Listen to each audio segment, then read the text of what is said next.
தெரியல. ஆனா நீங்க வாழைப்பழ காமெடி எதிர்பார்த்தீங்களா? செட்டில் எதிர்பார்த்தீங்களா இல்ல தியேட்டர்ல இவ்வளவு ரெஸ்பான்ஸ் கிடைக்கும்? அதுவும் காமெடியில் வீரப்பனும் அமரன் அவங்க சேர்ந்து பண்ணாங்க, அதை பற்றி டெவலப் பண்ணாங்க. நாங்கள் அங்கங்கே கொஞ்சம் நானும் கவர்மெண்ட்லாம் சிறுசாக பண்ணி தான் சேர்த்துக்கிட்டுருவோம். அது ஃபுல்லாக காமெடி வீரப்பனும் அமரனை சேர்ந்து நல்லா ஜாலியாக எடுத்தார் அது பிரம்மம் இருக்குமே எல்லாருக்கும் இருக்கும். ஆனால் இந்த பெரிய ரியாக்ஷன் ஆயிடுச்சு. ஆமா, நம்ம சாதாரண நினைப்போம், அது மிகப்பெரிய இதாயிருச்சு. எல்லாரும் பேசி பார்க்கலாம் ஆரம்பிச்சாங்க, அதை பத்தி பயங்கரமா பேச ஆரம்பிச்சாங்க. அந்த டைலாக் ஸ்பெஷல்லா, அந்த டைலாக், அந்த வாழைப்பழ டைலாக் வச்சு.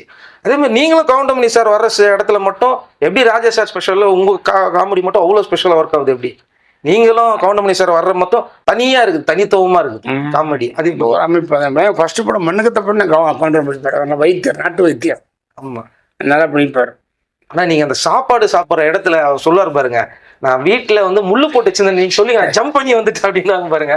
அந்த காமெடிலாம் மறக்க முடியாது. சாப்பாடு சாப்பிட்ற வரைக்கும் பாட்டுக்கு நான் அடிமை. அது அந்த அந்த காட்சியெல்லாம் நாங்கள் கொஞ்சம் டைரக்டர் சமூக சொன்னாரு, நாங்கள் கொஞ்சம் அப்படியே அதை வந்து டெவலப் பண்ணி கொஞ்சம் நான் சொல்லி நல்லா அருமையான அதனுடைய ஸ்ராணியினுடைய என்னன்னா ஃபாலோவர்ஸ் வந்து கண்டிப்பாக வந்து நமக்கு வந்து தலைவர் எம்ஜிஆர் வந்து எங்கோட்டு பிள்ளை சாப்பிடுவார். இந்த கோல எம்ஜிஆர் வர்றதுக்கு முன்னால் இவர் நல்லா சாப்பிட்டுட்டு நைஸாக போடுவார், அவர் உட்காருவார், இந்த வாய் வலிச்சு கட்டுவார். அவர் பொதுவாக சாப்பிட்ற சீன் போல அருமையான சாப்பிடுவார்.